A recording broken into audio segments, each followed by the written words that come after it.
Test 2. You will hear a number of different recordings, and you will have to answer questions on what you hear. There will be time for you to read the instructions and questions, and you will have a chance to check your work. All the recordings will be played once only. The test is in 4 sections. At the end of the test, you will be given 10 minutes to transfer your answers to an answer sheet. Now turn to Section 1. Section 1.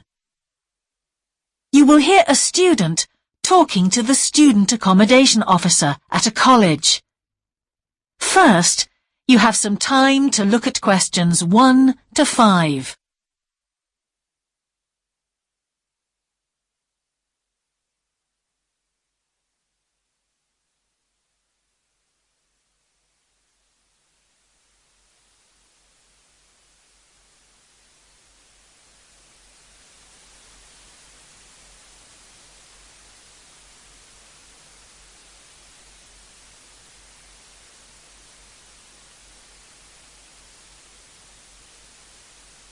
You will see that there is an example that has been done for you. On this occasion only, the conversation relating to this will be played first. Good morning. Can I help you?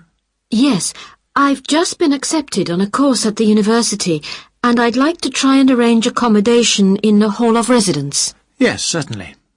Please sit down. What I'll do is fill in a form with you to find out a little more about your preferences and so forth. Thank you. The student wishes to arrange accommodation in a hall of residence, so hall has been written in the space. Now we shall begin. You should answer the questions as you listen, because you will not hear the recording a second time. Listen carefully and answer questions 1 to 5. Good morning. Can I help you? Yes, I've just been accepted on a course at the university, and I'd like to try and arrange accommodation in the hall of residence. Yes, certainly. Please sit down. What I'll do is fill in a form with you to find out a little more about your preferences and so forth. Thank you. So, first of all, can I take your name? It's Anu Bhatt. Could you spell your name, please? Yes, A-N-U-B-H-A-T-T. Thanks. And could I ask your date of birth? The 31st of March, 1972. Thank you. And where are you from? India. Oh, right. And, what will you be studying? I'm doing a course in nursing. Right, thank you. And how long would you want to stay in hall, do you think? Well, it'll take 3 years, but I'd only like to stay in hall for 2. I'd like to think about living outside for the 3rd year. Fine. And what did you have in mind for catering? Do you want to cook for yourself, or have all your meals provided? That's full board. Is there something in between? Yes, you can just have evening meal provided, which is half board. That's what I'd prefer. Yes, a lot of students opt for that. Now, with that in mind, do you have any special diet, anything we should know about? Yes, I don't take red meat. No red meat. Before you hear the rest of the conversation, you have some time to look at questions 6 to 10.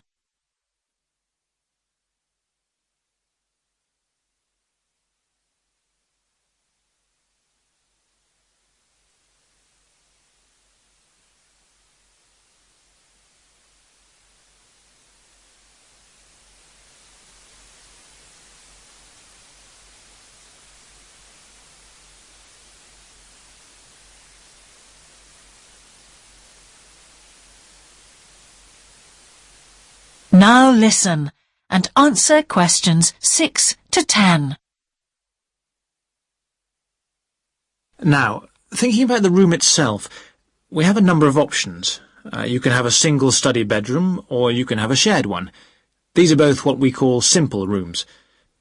The other alternative is to opt for a single bedsit, which actually has more space and better facilities. There's about £20 a week difference between them. Well, actually my grant is quite generous, and I think the bedsit sounds the best option. Lovely. I'll put you down for that, and we'll see what availability is like. Now, can I ask some other personal details which we like to have on record? Yes, of course. I wonder if you could let us know what your interests are. This might help us get a closer match for placing you in a particular hall. Well, I love the theatre. Right. And I enjoy sports, particularly badminton. Ah, that's worth knowing. Now, what we finish with on the form is really a list from you of what your priorities are in choosing a hall, and we'll do our best to take these into account.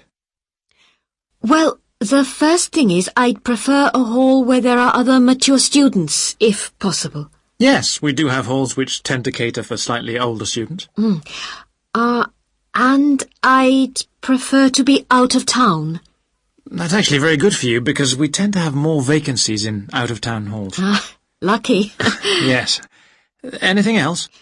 Well, I would like somewhere with a shared area, a TV room, for example, or something like that. It's a good way to socialise. It certainly is. That's it. Now, we just need a contact telephone number for you. Oh, sure, I'll just find it. It's 667549. Great. So we'll be in contact with you as soon as possible.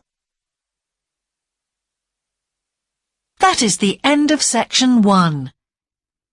You now have half a minute to check your answers.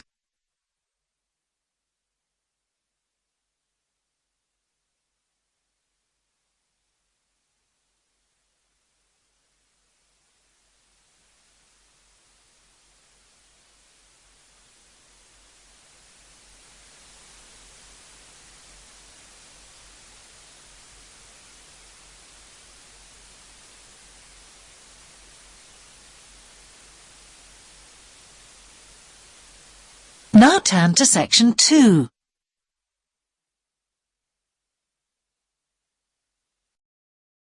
Section 2. You will hear a man giving a talk to new members of a wildlife club in the south of England. First, you have some time to look at questions 11 to 13.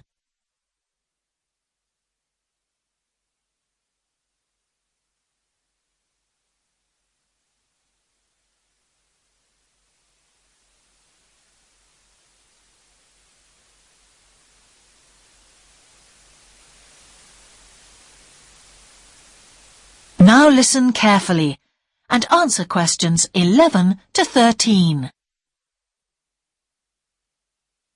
Hello, I'm delighted to welcome you to our wildlife club and very pleased that you're interested in the countryside and the plants and creatures of this area.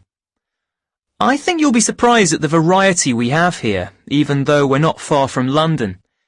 I'll start by telling you about some of the parks and open spaces nearby.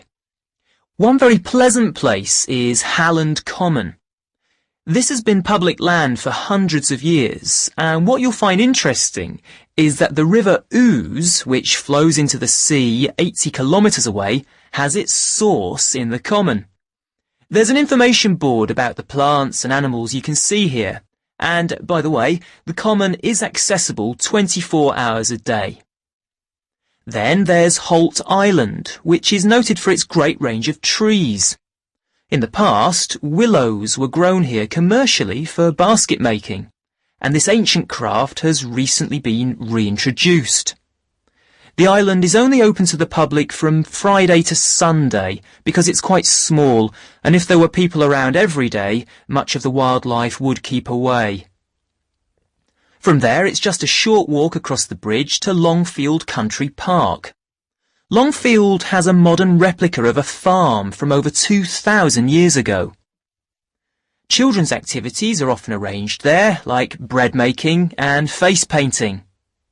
The park is only open during daylight hours, so bear that in mind if you decide to go there. Before you hear the rest of the talk, you have some time to look at questions 14 to 20.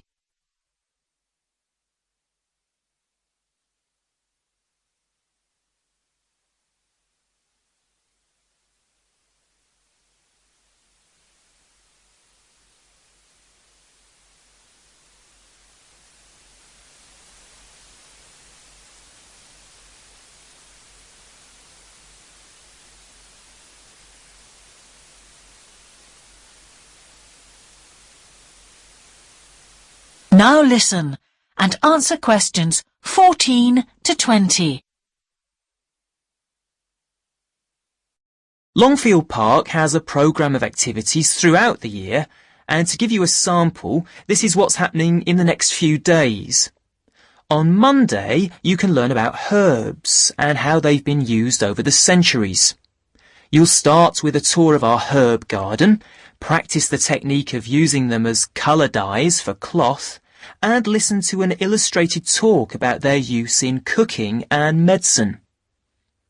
Then on Wednesday, you can join local experts to discover the variety of insects and birds that appear in the evening. We keep to a small number of people in the group, so if you want to go, you'll need to phone the park ranger a few days ahead. There's a small charge which you should pay when you turn up. I'm sure you're all keen to help with the practical task of looking after the park, so on Saturday you can join a working party. You'll have a choice of all sorts of activities, from planting hedges to picking up litter, so you'll be able to change from one to another when you feel like it. The rangers will be hard at work all day, but do come and join in, even for just a short while. One thing, though, is to make sure you're wearing something that you don't mind getting dirty or torn. And finally, I'd like to tell you about our new wildlife area, Hinchingbrook Park, which will be opened to the public next month. This slide doesn't really indicate how big it is, but anyway, you can see the 2 gates into the park and the main paths. As you can see, there's a lake in the northwest of the park with a bird hide to the west of it at the end of a path, so it'll be a nice, quiet place for watching the birds on the lake. Fairly close to where refreshments are available, there's a dog walking area in the southern part of the park, leading off from the path. And if you just want to sit and relax, you can go to the flower garden. That's the circular area on the map, surrounded by paths. And finally, there's a wooded area in the western section of the park, between 2 paths. OK, that's enough from me, so let's get on and have a look. That is the end of section 2. You now have half a minute to check your answers.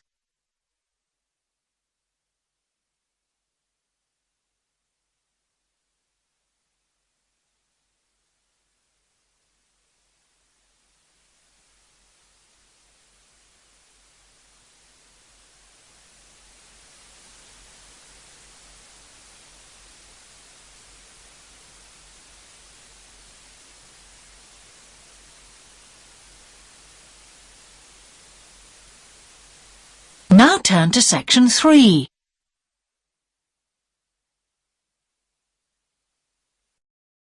Section 3. You will hear the Director of Studies in an English Language Centre and a student representative talking about their Self-Access Centre. First, you have some time to look at questions 21 to 24.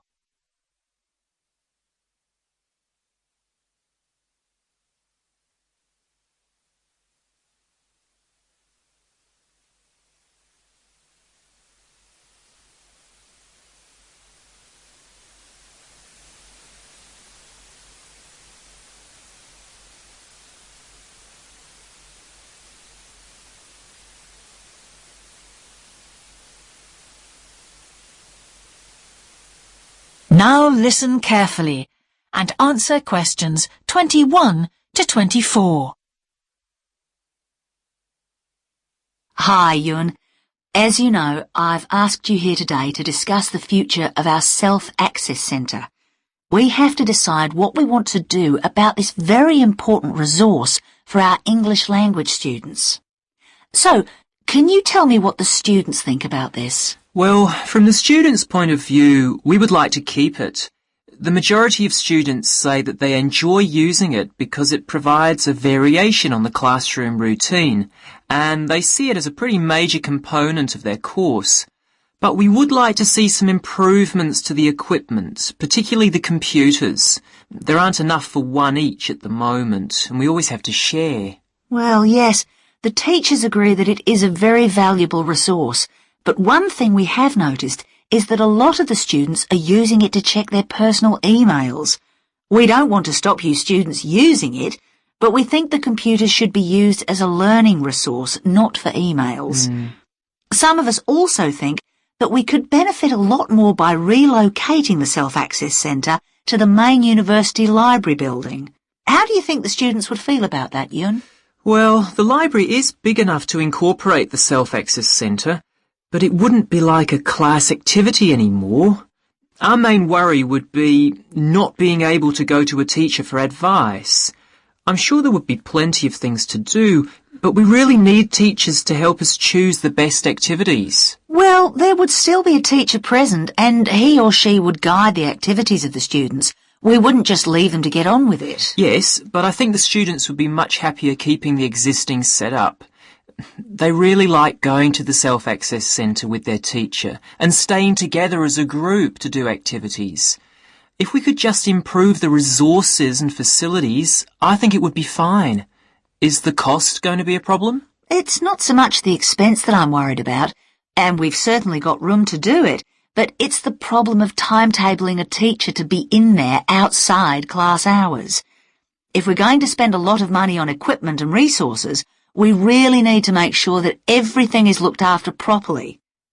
Anyway, let's make some notes to see just what needs doing to improve the centre. Before you hear the rest of the conversation, you have some time to look at questions 25 to 30.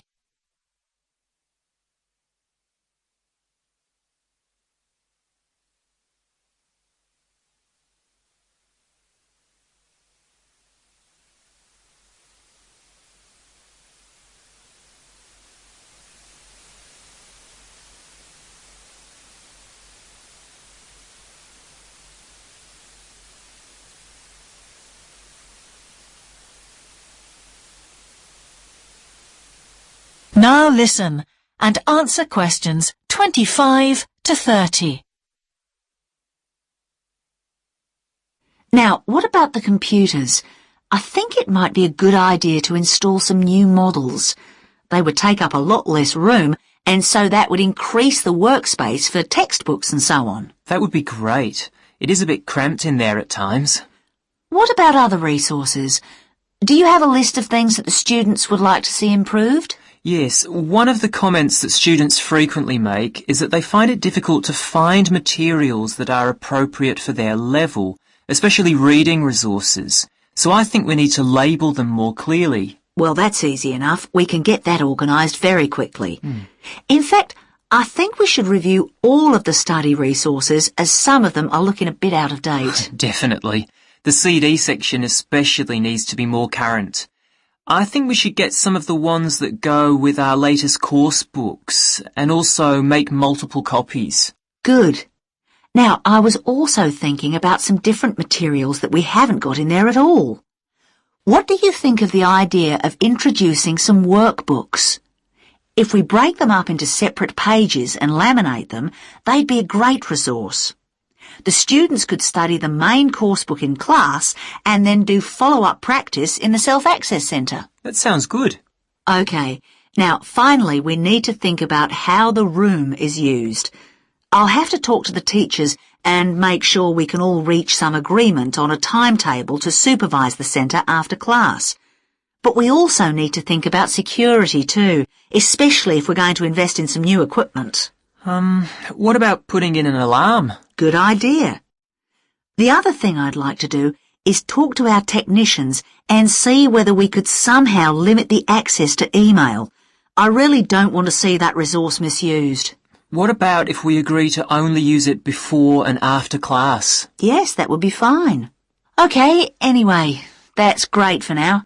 We'll discuss it further when we've managed to sort. That is the end of section 3. You now have half a minute to check your answers.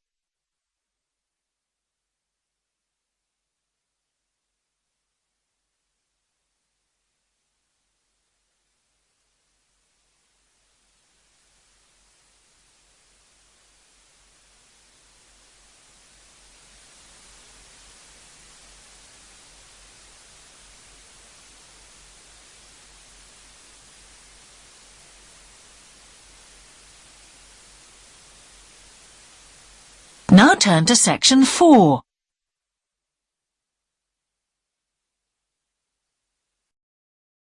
Section 4. You will hear the beginning of a lecture about business cultures. First, you have some time to look at questions 31 to 40.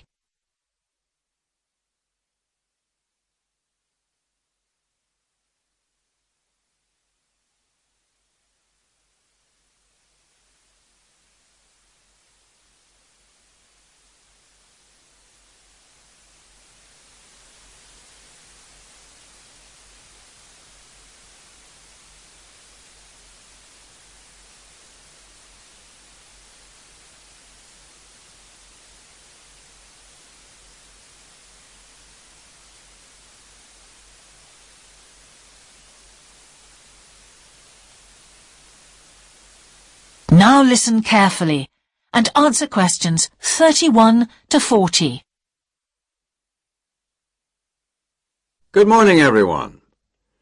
Now, whether you're going to university to study business or some other subject, many of you will eventually end up working for a company of some kind. Now, when you first start working somewhere, you will realize that the organization you've joined has certain characteristics. And we often refer to these social characteristics as the culture of the organization. This includes its unwritten ideas, beliefs, values, and things like that. One well-known writer has classified company cultures by identifying 4 major types. The first type is called the power culture, and it's usually found in small organizations. It's the type of culture that needs a central source of power to be effective. And because control is in the hands of just 1 or 2 people, there aren't many rules or procedures. Another characteristic is that communication usually takes the form of conversations rather than, say, formal meetings or written memos. Now, one of the benefits of this culture is that the organization has the ability to act quickly. So it responds well to threat or danger on the one hand, and opportunity on the other. But on the negative side, this type of organization doesn't always act effectively, because it depends too much on 1 or 2 people at the top, and when these people make poor decisions, there's no one else who can influence them. And the kind of person who does well in this type of business culture is one who is happy to take risks, and for whom job security is a low priority. The next type is known as role culture. That's R-O-L-E, not R-O-double-L, by the way. And this type is usually found in large companies, which have lots of different levels in them. These organizations usually have separate departments that specialize in things like finance or sales or maintenance or whatever. Each one is coordinated at the top by a small group of senior managers, and typically everyone's job is controlled by sets of rules and procedures. For example, there are specific job descriptions, rules for discipline, and so on. What are the benefits of this kind of culture? Well, firstly, because it's found in large organizations, its fixed costs, or overheads as they're known, are low in relation to its output or what it produces. In other words, it can achieve economies of scale. And secondly, it is particularly successful in business markets where technical expertise is important. On the other hand, This culture is often very slow to recognize the need for change, and even slower to react. What kind of person does this type of culture suit? Well, it suits employees who value security and who don't particularly want to have responsibility.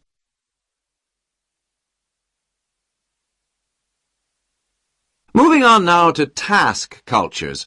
This type is found in organizations that are project-oriented.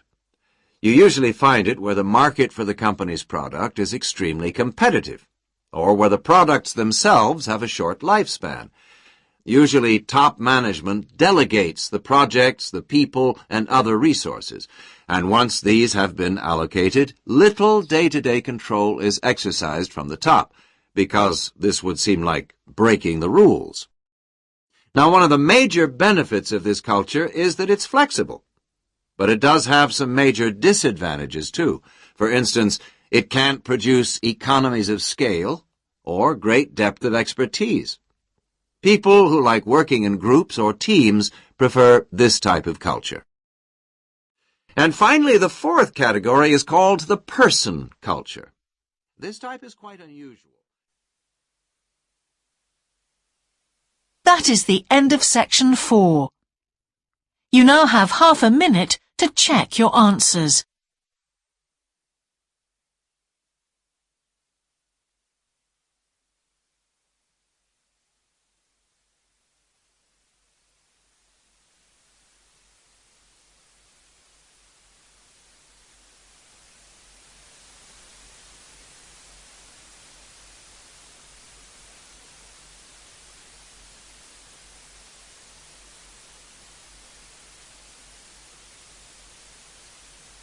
That is the end of the listening test.